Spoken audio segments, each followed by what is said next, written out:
믿음으로 아벨은 가인보다 더 나은 제사를 하나님께 드림으로 의로운 자라 하시는 증거를 얻었으니 하나님이 그 예물에 대하여 증언하심이라. 그가 죽었으나 그 믿음으로써 지금도 말하느니라. 아멘. 오늘 제목은 믿음으로 아벨은 이라는 제목으로 아벨의 믿음에 대하여 함께 은혜를 나누고자 합니다. 아멘. 히브리서 11장은 믿음장이죠. 구약 안에 있는 모든 믿음의 선진들 16명의 믿음을 우리에게 소개하고 있습니다. 정말 아름다운 믿음의 사람들이죠.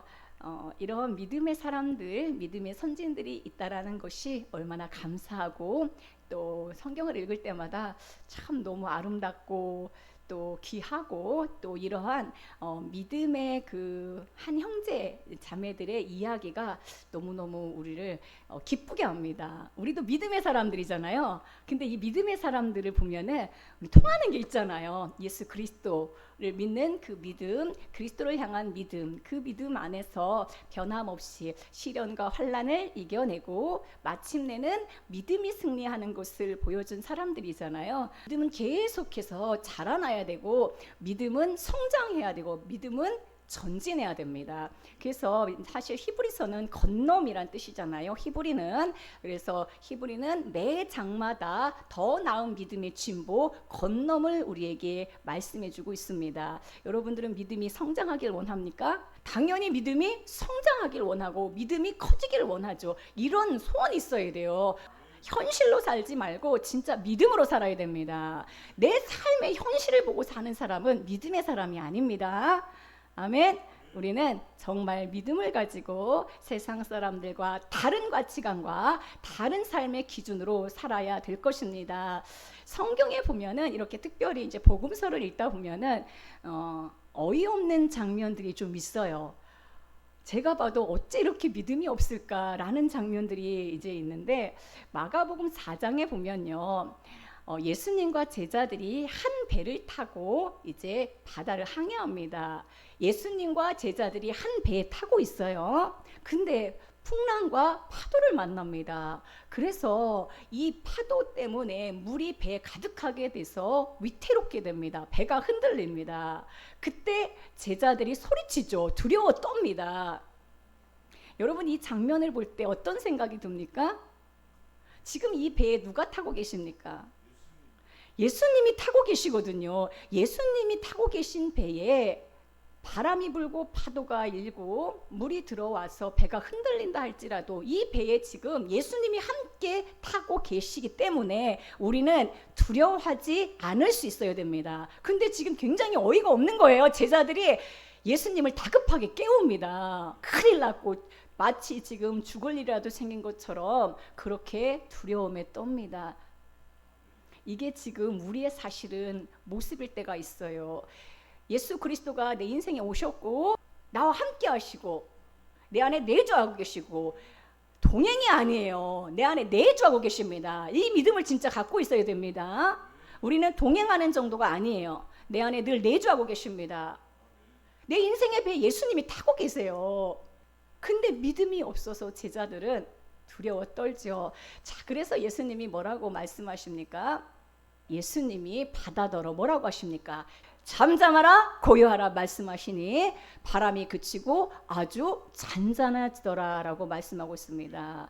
제자들이 놀랬을까요? 안 놀랬을까요? 놀래는 게 정상입니까? 이건 너무나 당연한 것이죠.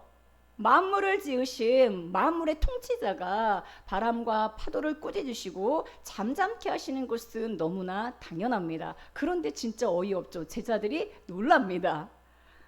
예수님이 내 인생에 바람과 파도를 잠잠케 하시는 것 놀랄 일이긴 하지만 너무나 당연한 것이고 왜? 예수 그리스도는 어떤 분입니까? 히브리서 1장 3절에 보니까 하나님의 영광의 광채이시며 그 본체의 형상 하나님이신 거예요. 그의 능력의 말씀으로 만물을 붙잡고 계시는 분입니다. 그러므로 정말로 내 인생이 여러분 어떻게 될 것 같은 위태로운 상황을 수시로 만나죠. 그러나 내 인생의 배에 누가 타고 계시다는 거예요? 예수 그리스도가 타고 계시고 그분이 바람과 파도를 잠잠케 해 놓으셨기 때문에 여러분 안심하시고 두려워하지 마시고 염려하지 마시고 예수 그리스도를 신뢰하는 우리 모든 성도님 되기를 진심으로 부탁드립니다. 믿음을 가지세요. 진짜 우리는 세상 사람들과 다른 게 바로 이거거든요. 우리 인생의 배 예수님이 타고 계십니다. 예수님이 제자들에게 하시는 말씀이 무엇입니까? 어찌하여 이렇게 무서워하느냐. 예수님의 음성으로 들으세요. 많은 환난과 많은 삶의 시련이 올 때에 눈물 나는 상황이 올 때에 예수님의 음성을 들으세요. 어찌하여 이렇게 무서워하느냐. 어찌하여 너희가 믿음이 없느냐. 여러분 무서워하지 말고 염려하지 말고 믿음을 가지라는 주님의 따뜻한 음성을 들으시기 바랍니다. 아멘. 파도와 풍랑이 여러분들을 삼킬 것 같아도 내 인생 누가 붙잡고 계십니까? 함께 하시고 지키시고 이끄시고 이루시는 우리 주 예수 그리스도가 여러분 붙잡고 계시고 모든 삶을 모든 환경을 꾸짖어 놓으셨어요. 잠잠하라 고요하라 꾸짖어 놓으셨으므로 여러분 두려워하지 마시고 믿음으로 하루하루 살아가면서 승리하는 여러분 되기를 축복합니다. 아멘. 예수님은 어떤 분입니까? 우리는 때로는 그냥 능력 있는 선생님 정도로 생각하는데 그게 아니에요. 만물의 창조자예요. 만물의 통치자, 만물을 붙잡고 계시는 그분이 내 인생을 진짜 붙잡고 계시고 내 삶에 오셔서 내주하고 계세요. 믿으십니까? 아멘. 이 믿음을 가지는 거예요. 어떻게 안 됩니다. 어떻게 안 돼요. 그냥 믿음으로 사세요. 믿음 있는 사람은 어떤 삶에서도 주님께서 능력으로 역사하시는 것을 반드시 보게 될 것입니다. 아멘. 어찌하여 무서워하느냐, 어찌하여 믿음이 없느냐. 우리는 오늘 히브리서 11장을 통해서 믿음의 선진들의 하나하나의 믿음을 볼 것인데 여러분 우리가 진짜 믿음 있는 자가 되면 좋겠어요. 믿음으로 살기를 축복합니다. 히브리서는 매 장마다 수많은 권능을 우리에게 이야기해 주고 있습니다. 우리의 신앙이 더 전진되고 더 나아가야 함을 우리에게 알려주고 있습니다. 더 좋은 안식으로 나아가고 더 단단한 음식을 먹는 대로 나아가고 그리스도의 도의 초보를 버리고 완전한 대로 나아가라고 말씀하고 있습니다. 또한 옛 장막에서 새 장막으로 나아가고 옛 믿음의 수준에서 더 나아가 실제의 믿음으로 나아가라고 말씀하고 있습니다. 종교적인 생활에서 생명의 신앙으로 나아가라고 말씀하고 있습니다.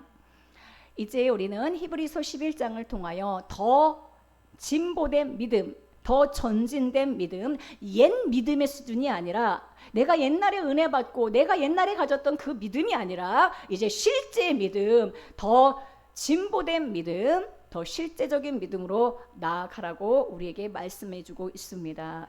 우리가 이제 성경을 읽으면서 오늘 히브리서 11장을 읽으면서 아브라함의 믿음을 보고 모세의 믿음을 보면서 다윗의 믿음을 보면서 이 사람들 믿음 정말 대단하다. 어떻게 이런 믿음을 가질 수 있을까? 이 사람들의 믿음을 부러워하라고 우리에게 이 말씀을 주신 것이 아닙니다. 이 모든 믿음의 선진들은요. 그리스도를 위해서 세상에 살았던 사람이에요. 그리스도를 나타내기 위하여 살았던 사람들입니다. 히브리서 11장의 16명의 믿음의 선진들은 모두 그리스도를 위하여 우리에게 소개되고 있습니다. 그리스도를 위하여 살았던 사람들의 모습이에요. 이들은 그리스도를 보지 못하는 가운데서도 이들은 아직 그리스도를 보지도 못했는데 앞으로 오실 그리스도를 바라보면서 못 본 그리스도를 위해서도 고난을 받았고 그들은 약속을 받았지만 실제를 보지 못했어요. 구약의 믿음의 선진들은 약속은 받았지만 멀리 오실 그리스도에 대한 약속은 받았지만 실제를 보지 못했습니다. 그런데도 이들의 믿음은 오실 그리스도를 바라보면서 그리스도를 위하여 고난을 받고 그리스도를 위하여 살았던 것을 우리에게 보여주고 있습니다. 그렇지만 우리는 영원하신 분, 온전하신 분을 우리는 소유했죠. 그들이 바라보았던 그리스도를 우리는 실제로 소유한 자들입니다. 우리는 그리스도가 동행하는 정도가 아니라 우리 안에 내주하고 계세요. 우리는 그리스도의 영이 우리에게 와 있습니다. 우리는 실제적인 그리스도를 구약의 많은 선지자들이 예언한 그분이 우리 안에 와 계십니다. 그러므로 히브리서를 통해서, 특별히 히브리서 11장을 통하여 이 많은 믿음의 선진들을 통하여 우리에게 무엇을 권면해 주고 있습니까? 흔들리지 말고 믿음으로 더 전진하라고 말씀하고 있어요. 이들은 아직 그리스도를 보지도 못했는데 이런 믿음으로 그리스도를 위하여 고난을 받고 그리스도를 위한 삶을 살았는데, 우리는 실제적인 그리스도가 우리 인생에 오셨는데도 불구하고 흔들리고 믿음 없는 삶을 산다면 얼마나 안타깝습니까? 먼저 믿음의 시조 3명을 우리에게 소개합니다. 누굽니까? 아벨, 에녹, 노아, 3사람을 우리에게 먼저 이야기합니다. 오늘 말씀은 아벨의 믿음에 관하여 우리에게 이야기하고 있습니다. 우리 4절 말씀 함께 읽겠습니다. 믿음으로 아벨은 가인보다 더 나은 제사를 하나님께 드림으로 의로운 자라 하시는 증거를 얻었나니 하나님이 그 예물에 대하여 증언하심이라. 그가 죽었으나 그 믿음으로써 지금도 말하느니라. 자, 믿음으로 아벨은 가인보다 더 나은 제사를 하나님께 드렸다라고 말씀하고 있습니다.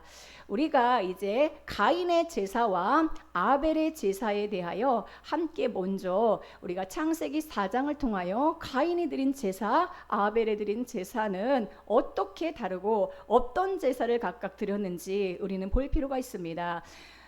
창세기 4장에 보면은 아벨과 가인에 대한 이야기가 나오죠. 자, 창세기 4장 2절에 보면은 아벨은 양치는 자였고 가인은 농사하는 자였다라고 말하고 있습니다. 아벨은 뭐 하는 자예요? 양치는 자였고 가인은 농사하는 자였습니다. 양치는 자와 농사하는 자는 우리에게 무엇을 말해주고 있습니까? 자, 가인은요, 땅에서 농사하는 자, 다시 말하면 일하고 경작하는 자라는 거예요. 가인은 땅에서 일하는 자, 땅에서 농사하고 경작하는 자예요. 땅이라고 하는 것은, 지금 가인이 농사했다는 것은 땅에서 지금 경작하고 일하는 것을 말하잖아요. 땅은 우리의 육체를 말합니다. 우리의 육체를 말하는 것이고, 땅에서 경작하고 농사했다라고 하는 것은 육신적 노력으로 제사하는 자였다라는 것입니다. 자, 제사의 2종류를 이야기하고 있는데, 가인이 드린 제사, 하나님이 받지 않으셨죠? 하나님이 받지 않은 이 가인의 제사는 어떤 제사입니까? 땅에서 경작하며 농사하는 제사였어요. 다시 말하면 땅이라는 건 자기 육체죠. 육체의 노력과 육체의 수고로 구원받으려고 하는 그러한 모습을 우리에게 말씀해주고 있습니다. 땅의 소산, 즉 자기 노력의 종교는 주님이 받지 않으신다라는 것입니다. 우리가 지금 제사를, 예배를 드렸어요. 근데 가인의 예배는 받지 않으시고 아벨의 예배는 받으셨거든요. 그럼 가인의 예배, 가인의 제사는 왜 안 받으셨는가? 오늘 말씀을 통하여 모든 말씀은 예수 그리스도를 대입하여 풀어집니다. 무엇을 잘못했습니까? 여러분, 오늘 우리의 신앙의 모습이 땅에서 경작하고 수고하고 내가 농사하여 내가 노력하여 나의 열심으로 구원받으려고 하는 이것이 바로 가인의 모습입니다. 자, 아벨은 양치는 자였다라고 말하고 있습니다. 원문에 보면은 양 지키는 자 혹은 양과 친구가 된 자라는 이런 많은 뜻이 이 안에 있어요. 양치는 자는 단순히 양을 치는 게 아니라 양을 지키는 자, 양과 친구가 된 자라는 뜻입니다. 가인이 농사하였다는 것은 땅의 수고를 말하고 자기 종교를 말하는 것이라면, 이 아벨이 양 지키는 자라고 하는 것은요, 양은 우주적인 한 양을 우리에게 말해주고 있잖아요. 성경은 양 지키는 자다, 양과 친구가 된 자다. 양 치는 자라는 것은 무엇을 말합니까? 바로 아벨은 예수 그리스도, 우주적인 하나님의 어린 양으로 오신 그리스도를 실제로 취하는 자라는 거예요. 그림자인 모형을 붙잡고 있는 게 아니라, 자기 노력과 자기 열심의 종교가 아니라 예수 그리스도, 참 양으로 오신 그리스도를 실제로 누리고 그분 안에서 그분이 모든 이루신 그 공로를 힘입고 나아가는 자라는 것입니다. 예수 그리스도는 나의 열심과 나의 농사로 얻어지는 분이 아닙니다. 그분은 은혜로 우리 안에 오셨습니다. 아멘. 은혜의 선물로 오셨죠. 나는 참 양이신 그리스도가 내 안에서 증가되기를 원하는 자예요. 참 양으로 오신 그리스도는 우리 안에서, 우리는 양을 지키는 자이며 양과 친구가 되는 자이며 양을 치는 자죠. 그러므로 양이 내 안에서 점점점 증가되고 점점점 풍성하게 내 안에서 더 확장되기를 원하는 자입니다. 우리가 참 양이신 그리스도를 누리고 참 양을 늘 소망하며 그리스도 안에 있을 때 하나님은 기뻐하십니다. 자, 4절에 보면은 아벨은 양의 첫 새끼와 그 기름으로 드렸다라고 했어요. 가인의 제사와 아벨의 제사는 무엇이 다릅니까? 아벨은 양의 첫 새끼와 기름으로 드렸다라고 했습니다. 아벨이 드린 이 양의 첫 새끼는 무엇을 말합니까? 우주적인 첫 양으로 오신 그리스도를 말합니다. 그리스도는 온 우주의 머리시죠. 아벨이 드린 이 첫 어린 양은 바로 그리스도인 것입니다. 그래서 우리가 예배할 때에 무엇으로 하나님께 예배해야 됩니까? 어린 양을 드려야 돼요. 어린 양이 우리의 제사에 반드시 있어야 됩니다. 구약의 제사에서 어린 양을 끌고 오잖아요. 아멘. 우리는 이 자리에 나의 모습으로 나오면 하나님이 어떻게 우리 예배를 받으십니까? 우리는 그리스도의 공로를 힘입어 이 자리에 하나님의 어린 양, 그분과 함께 이 자리에 나온 줄로 믿습니다. 아멘. 그러므로 아벨이 양의 첫 새끼를 드렸다라고 하는 것은 우주적인 어린 양이신 예수 그리스도 안에서 예배했다라는 것이고, 그 기름을 드렸다라고 했습니다. 자, 여기서 기름이라는 것은 무엇을 말합니까? 여기서 말하는 기름은 그 오일이 아니에요. 우리 식용유 같은 그 기름을 생각하는데 그 기름이 아닙니다. 이것은 가축의 기름진 부분을 말해요. 기름이 아니라 기름진 것으로 드렸다는 거예요. 튼실한 부분, 부드럽고 달콤한 것을 하나님께 드렸다라는 것입니다. 기름을 드렸다는 것은 무엇이에요? 기름진 것을 드렸다는 거예요. 좋은 것을 드렸다는 거예요. 부드럽고 달콤한 모든 것을 하나님께 드렸다는 것입니다. 기름은 그분의 향기 나는 예수 그리스도의 순종의 삶을 말하죠. 예수님은 목숨만 우리에게 주신 게 아니라 33년 동안의 온전한 순종의 제사를 드렸습니다.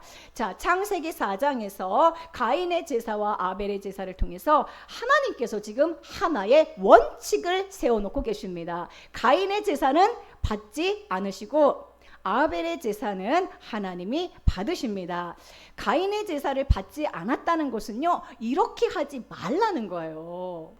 예배할 때, 주님을 찬양할 때 우리는 어떠한 자세로 주님 앞에 나아가야 됩니까? 땅의 소산으로 땅을 경작해서 나의 열심과 나의 노력과 나의 종교적인 모습으로 나아가는 게 아니라 날마다 그리스도를 힘입고 그리스도의 공로를 힘입고 그리스도를 찬양하고, 우리가 해야 될 거는 그리스도를 찬양하는 거예요. 어린 양이신 그분, 나의 모든 구속의 어린 양이신 그분, 가장 기름진 것을 드렸다는 그분의 모든 33년의 공로가 내 인생에 부어져서 나는 하나님께 드린 순종이 없지만 그리스도가 온전히 이루신 그분의 순종, 33년 동안 그분이 이 땅에서 인간으로 살면서 하나님께 온전히 드리신 그 순종이 나에게 왔어요. 그러니까 나는 나의 순종으로 나아가는 게 아니라 그리스도가 이루신 구원의 구속의 은혜와 그분의 순종을 우리에게 부어주셔서 우리는 그분의 모든 공로를 힘입고 하나님께 예배하는 자로 나아가는 것입니다. 오늘 히브리서 11장 4절에 보면은 아벨은 가인보다 더 나은 제사를 드렸다라고 했습니다. 아벨은 좋은 제물인 양으로 또한 피로 하나님께 제사를 드렸고, 또한 아벨 자신조차 자신이 제물이 되어서 드려졌습니다. 아벨이 가인에 의하여 죽임을 당하죠. 하나님께서 가인의 제사는 받지 않으시고 아벨의 제사는 받으시니까 화가 나서 들에서 아벨을 죽입니다. 10절에 보면은 내 아우의 핏소리가 땅에서부터 내게 호소하느니라 라고 말씀하고 있어요. 자, 아벨이 죽었는데 아벨의 핏소리가 땅에서부터 호소하고 있다라고 말하고 있습니다. 우리가 이제 이 말씀을 보면은 아벨이 억울하게 죽었기 때문에 나의 이 억울함을 풀어달라고, 마치 우리가 이제 억울한 죽음을 당했을 때에 땅에서부터 호소한다 이렇게 생각할 수가 있는데 사실은 그런 의미가 아닙니다. 아벨의 피는 무엇을 지금 하나님께 호소하고 있을까요? 여러분, 아벨은요, 나의 이 피값을 대신 갚아달라고 하는 이 복수의 호소가 아닙니다. 우리는 이것을 히브리서 12장을 통하여 아벨의 이 호소를 우리는 보게 됩니다. 아벨이 드린 이 호소는 어떤 호소입니까? 히브리서 12장 24절에 보면은 새 언약의 중보자이신 예수와 및 아벨의 피보다 더 나은 것을 말하는 뿌린 피니라. 아벨의 피가 말하고 있죠. 호소하고 있습니다. 그런데 새 언약의 중보자이신 예수님의 뿌린 피가 아벨의 피보다 더 나은 것을 말하고 있다라고 말씀하고 있습니다. 히브리서에서는 예수님의 피가 아벨의 피와 반대된다고 말하는 게 아니에요. 성격이 유사해서 더 낮게 말하는 피다. 아벨의 피가 있고 예수님의 피가 있는데 다른 피가 아니라 더 나은 것을 말하는 피라는 거예요. 아벨의 피는 가인을 변호하는 피입니다. 또한 예수 그리스도의 피도 우리를 변호하는 피입니다. 그러므로 아벨의 피도 가인을 변호하는 피인데, 자, 아벨은요, 자신의 죽음 때문에 형이 죽음을 당하지 않도록 분명히 형을 변호하는 기도를 드렸을 거예요. 하나님, 사탄이 우리 형을 삼켰는데 이 사탄을 언제 밟으시렵니까? 하나님의 문 앞에 엎드렸던 사탄이 문 밖으로 나온 형 가인을 삼켰는데 그 죄를 처리해 달라고, 그 죄를 그에게 돌리지 말라고 호소했을 것입니다. 자, 그래서 가인이 징벌을 피하는 표를 받은 것은 아벨의 이 호소하는 중보의 기도 때문인 것이죠. 예수 그리스도의 그 피가 우리에게 무엇을 말하고 있습니까? 우리의 죄를 그리스도의 피가 변호하잖아요. 그리스도의 피가 우리에게 뿌려졌고 그리스도가 십자가에서 피를 흘렸었습니다. 그 피가 우리의 죄를 덮는 거예요. 아벨이 피를 흘려서 죽었잖아요. 그 피를 통하여 가인의 모든 죄와 허물을 덮는, 변호하는 피인 것입니다. 그러므로 그리스도는 우리에게 양으로서 피를 흘리셨고 아벨로서 죽으시며 피를 흘리신 분입니다. 그리스도께서 어린 양으로 흘리신 피는 어떤 피입니까? 구속의 피고 아벨로서 흘리신 피는 중보의 피인 것이죠. 구속의 피이며 중보의 피인 것입니다. 땅에서 지금 아벨의 피가 말하듯이 예수의 피는 하늘에서 말씀하시며 나를 위하여 중보하고 계신 거예요. 아멘. 나의 죄가 아무리 크더라도 우리에게는 그리스도의 피가 있는 거예요. 아멘. 우리에게 정말로 오늘도 그리스도의 피가 뿌려져서 그 피가 호소하며 중보하며 기도하고 있다는 사실을 늘 기억하고, 오늘도 우리는 진짜 나의 연약함 때문에 우리가 오늘 이 자리에서 주님 앞에 고개를 들 수가 없죠. 그렇지만 이 호소하는, 이 중보하는 그리스도의 피가 있기 때문에 오늘도 주님 앞에 담대히 나아갈 수 있는 것입니다. 아멘. 아벨의 이 믿음은 예수 그리스도의 삶을 미리 예표하는 삶이었어요. 아벨의 모든 삶을 보세요. 양의 첫 새끼를 드리고 기름진 것을 드리고 그가 죽임당하고 그 피가 호소하는 이 모든 것들은 그리스도의 삶을 미리 예표하고 있는 것입니다. 자, 여기 오늘 이제 11장 4절에 보면은 그가 죽었으나 그 믿음으로써 지금도 말한다고 했어요. 그가 죽었죠. 근데 그 믿음으로써 지금도 말한다. 이것은 무슨 말입니까? 믿음이 말을 하고 있다라는 거예요. 자, 죽었습니다. 죽었는데 그 믿음이 말을 한다라는 것이죠. 죽음이 생명을 낳고 죽음이 증거를 낳는다라는 말씀입니다. 우리에게 하나님이 오늘 히브리서 11장 4절을 통해서 아벨의 믿음이 우리에게 와 있는데, 우리가 어떤 상황에서 사실은 억울하고 우리가 죽음을 경험하는 상황이 있습니다. 지금 아벨이 억울하게 죽었잖아요. 우리가 아벨의 믿음이 우리에게 지금 와 있는데, 우리가 어떤 삶에서, 어떤 상황에서 억울함을 당하고 우리가 죽는 경우가 있어요. 그런데 그 죽음을 통하여 믿음이 우리에게 이 믿음이 그 안에서 나오는 믿음을 통하여 우리에게 말하고 있다라는 것입니다. 우리에게 선물된 이 아벨의 믿음은 우리를 제물로 사용하시고 어떠한 환경에서든지 믿음이 말하게 하십니다. 오늘 우리의 믿음은 그래서 아벨의 믿음이 되어야 돼요. 아벨로서 우리가 드리는 예배는 어떤 예배가 되어야 됩니까? 그리스도가 내 안에서 살아 계시고 그분을 찬송하는 예배가 되어야 됩니다. 왜냐하면 그리스도가 제물이 되시고 그분이 기름진 것이 되셔서 모든 아름다운 제사의 모든 이 제물이 되어서 우리의 실제가 돼서 오신 그분을 우리는 찬송하는 삶이 되어야 되는 것이고, 우리의 죽은 몸에서 예수의 생명이 더 나타나는 삶이 우리가 아벨의 믿음을 통하여 보여내야 되는 믿음인 것입니다. 우리의 삶은 매일 내가 죽고 그리스도가 사는 삶이 되어야 됩니다. 아벨이 죽고 믿음으로써 말한 것처럼 우리도 내가 죽음으로 믿음이 말하는 그러한 삶이 되어야 되는 것입니다. 하나님은 우리를 죽이시고 낮추시고 우리를 때로는 그러한 상황으로 몰아내실 때가 있죠. 억울함을 경험할 때가 있습니다. 제물로 나를 쓰시는 그런 환경을 만날 때가 있습니다. 이때 우리는 무엇을 말해야 됩니까? 우리는 불평을 말해야 됩니까? 원망을 말해야 됩니까? 절망을 말해야 됩니까? 무엇을 말해야 됩니까? 우리는 믿음을 말해야 되는 것이죠. 아벨의 믿음이 우리에게 와 있다라고 하는 것은 우리가 아벨의 삶으로 날마다 이 죽음의 환경에서도 믿음을 말하는 자가 되어야 된다라는 것입니다. 이미 우리를 그렇게 하나님이 사용하고 계신다라는 거예요. 우리는 날마다 아벨의 제사를 드리는 자이며, 아벨의 제사는 그리스도가 중심이고 그리스도의 어린 양과 그분의 기름진 것을 드리고, 할렐루야, 모든 죽음의 상황에서도 믿음으로써 정말 하나님을 찬양하는 삶이 되어야 된다라는 것입니다. 아멘. 믿음의 조상들은요, 그리스도를 증거하기 위하여 미리 산 사람이에요. 아벨의 삶을 보세요. 누구를 증언하고 있습니까? 그리스도의 삶을 증언하고 있죠. 그리스도가 오셔서 이루실 구속의 역사와 그분이 죽음으로써 믿음을 보여내는 이 놀라운 삶을 증거하고 있습니다. 우리의 삶에서도 아벨의 믿음이 살아나기를 원합니다. 아멘.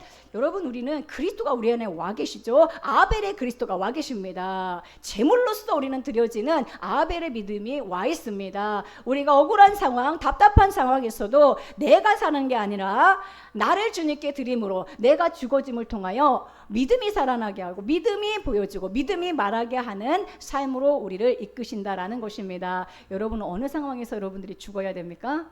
지금 나의 삶에서 내가 막 펄펄 살아있으니까 믿음이 보여내는 게 아니라 아벨의 믿음이 온데간데 없는 거예요. 여러분, 내가 어떤 상황에서도 정말로 죽어질 때에 그곳에서 믿음이 말하고 아벨의 믿음이 드러나는 줄로 믿습니다. 우리는 16명의 믿음의 선진들의 이 놀라운 믿음이 우리에게 와 있습니다. 오늘 우리가 기억해야 될 아벨의 믿음은 어떤 믿음입니까? 우리를 통하여 살아계신 그리스도가 더 확장되고 그리스도가 드러나고 그리스도를 찬양하는 삶, 생명의 그리스도가 우리 안에서 보여내는 삶, 또한 우리의 모든 삶에서 환경에서 죽어짐을 통하여 믿음이 말하게 하는 삶, 그 믿음이 우리에게 왔다는 것을 기억하시고, 이번 주의 삶 가운데서 여러분들이 죽어져야 되는 삶, 상황에서 그것이 아벨의 믿음이 지금 말하게 되는 그러한 상황인 것을 믿고 그곳에서 내가 살아나가려고 하지 말고 죽으세요. 아벨의 믿음은 어떤 믿음이에요? 내가 죽는 믿음입니다. 또한 중보하는 믿음입니다. 이런 믿음이 우리에게 와 있으므로 정말로 이 아름다운 믿음을 보여내는 우리 성도님들이 다 되기를 축복합니다. 제가 되는 믿음이 있기를 원합니다. 아멘. 내가 더 죽어지는 믿음이 되기를 원합니다. 이 믿음으로 말하는 자 되기를 원합니다.